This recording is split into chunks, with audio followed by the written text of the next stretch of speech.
Following Christ, chapter 19, our meager loaves in his hand. Greetings, I'm JC Pilcher, and this is JCPC Apologetics.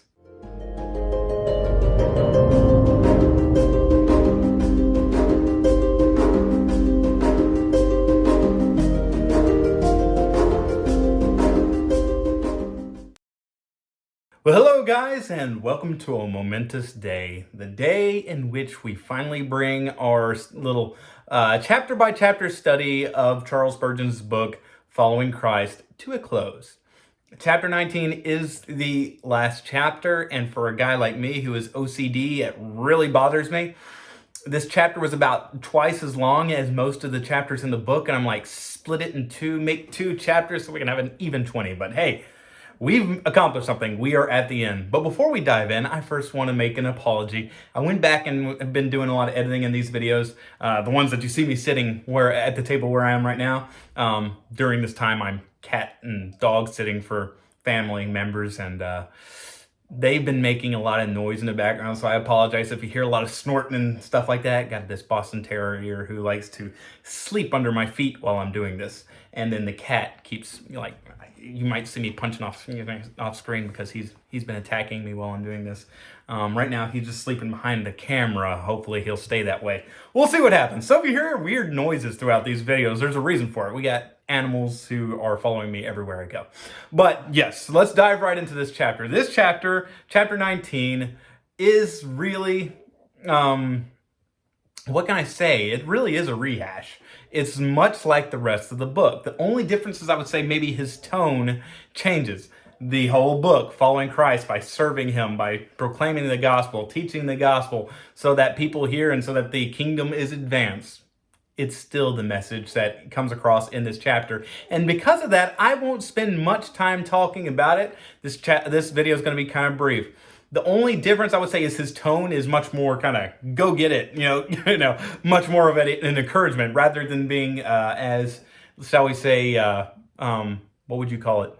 Basically like a schoolroom, as his tone kind of has been throughout the rest of it. Now it's kind of a pep talk, and his encouragement to go out and finally, okay, now that you've finished this book, time to put these things in practice. Go out and do something. He says, the initial warning that he gives us at the beginning of the chapter is, no matter how small our works and our abilities may be, that makes them all the more necessary. Why? Why did God choose Israel? It says that God chose Israel because they were the least of the nations. He could have chose somebody like Egypt, who was the power in that day, but then Egypt would have gotten the glory because Egypt, they're powerful. But he chose the least of peoples, this little ragtag, group of nomads, basically, and he used them to do great and marvelous things.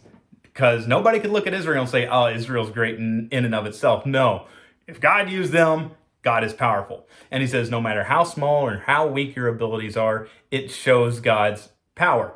And that's why, you see sometimes the most talented people, the greatest minds in our world, oftentimes don't do all that much. In fact, some of the greatest evil in our world has been, done by some of the smartest and greatest people.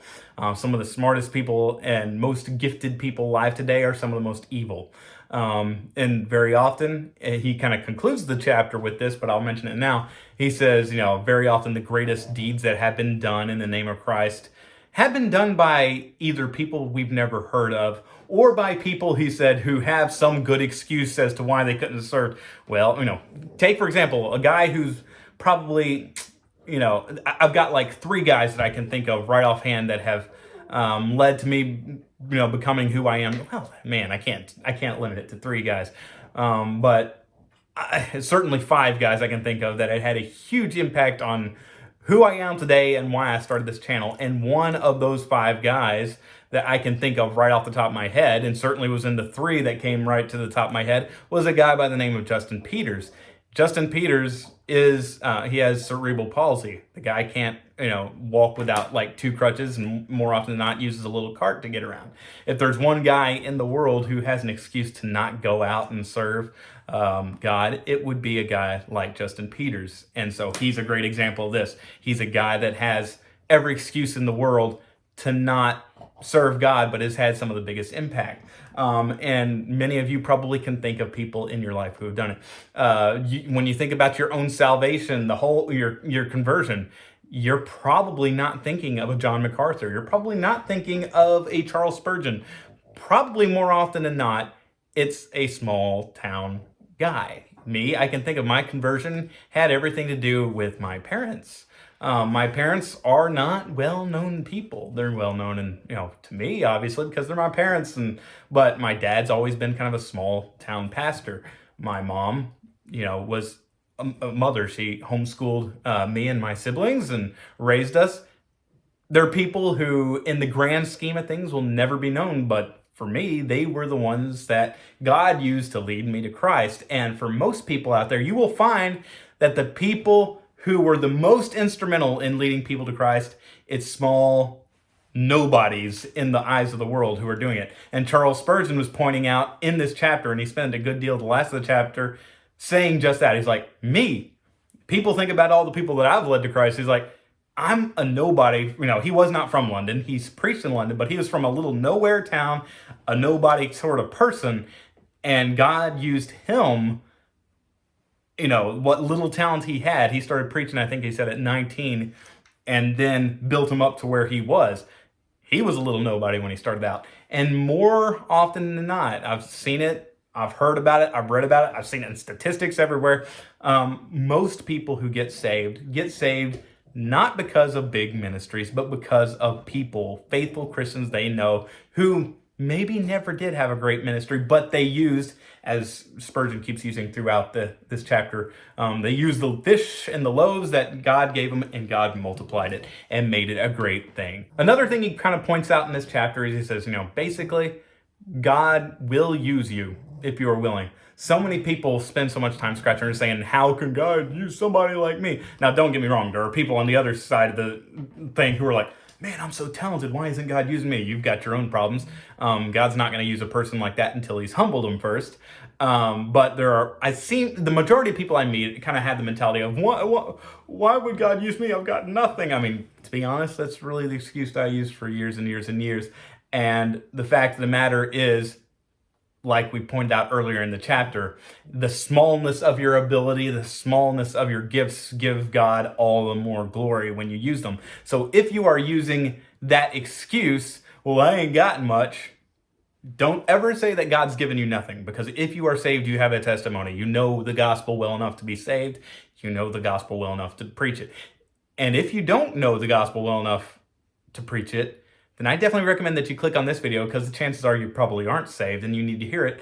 And if you're not good at articulating it, this video that I'm going to leave posted called What is the Gospel, and it's going to be down in the description and in the corner after this one's over, will help you to kind of be able to formulate it and say it a lot easier and teach it, because that is a requirement for someone who is a believer to be able to share their faith. Who knows? Maybe people in your life will be saved as a result of the word, of what God's done in your life and having learned to proclaim that gospel. But the fact is, never say that God has not gifted you. The fact is, he has, again, even if it's just the gospel.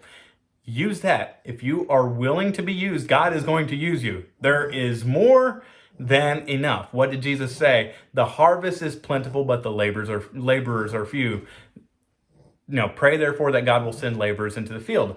Pray, and God is going to send, people into the harvest. And that means you. If you are not out there harvesting, if you're not out there doing something, maybe you're right. Maybe you don't have much of anything. Maybe you have, in your estimation, nothing, but God can use it. And God will be all the more glorified if somebody who has nothing starts doing something for God. Plain and simple. One little thing he kind of mentioned in passing, but I also want to lift up, it sounds like I'm praying, but point out before we go, and basically this is the end of the video. Not much else needs to be said, but I thought was worth mentioning is that, one, your gifts and your talents that God has given you is not something that you are doing a great thing if you use it. It's something you owe God. You don't have a right to your gifts and abilities. You don't have a right to dig a hole and bury it in the ground. What happened to the servant who did that in the parable? He was cast into basically hell. If you hide your talent, You're not being humble. I see so many people who act like that by not serving. They're being humble. Well, I just can't. I don't have the ability, so I'm just too humble to serve God. No, that's nonsense. You're being wicked and evil if you are. You need to start serving with what little you have. And the last thing I would also like to point out is that he says your act of service is also a form of worship. When we think about worship in the church today, we think worship is the music part of the church service. But worship is so much more than that. Serving God, being faithful, is an act of worship. And so again, not only by hiding your talents are you not serving God as necessary, but you're withholding the worship that is due his name. He saved you for a purpose. He saved you for the purpose of good works that he has foreordained that you should walk in. If you are saved, there are good works that you should walk in. Plain, simple, no ifs, ands, or buts. And as we wrap up this video and this book that we have spent over a year on, that is my admonishment to you. Stop hiding those talents in the sand. Stop comparing yourself to everybody else. Well, he's got more than me. Or if you're on the prideful end of things, why is God not using me more because I've got so much? Stop comparing yourself to everybody else and use what you have. Start with the gospel. You got that. Remember the one chapter that he was talking about. If you don't know what to do with an unbeliever in your life, just pound away with the gospel. If you got nothing else, gospel. Gospel's a great starting point. You can grow in your knowledge and understanding. In fact, when you serve God, you will find yourself, without even thinking about, being more gifted and learned as time goes on. But the stuff doesn't happen if you're sitting on your hands doing nothing. So again, my encouragement is, guys, get out there. Serve Christ, follow Christ, as the book says. God bless, have a great day, and we'll see you next time.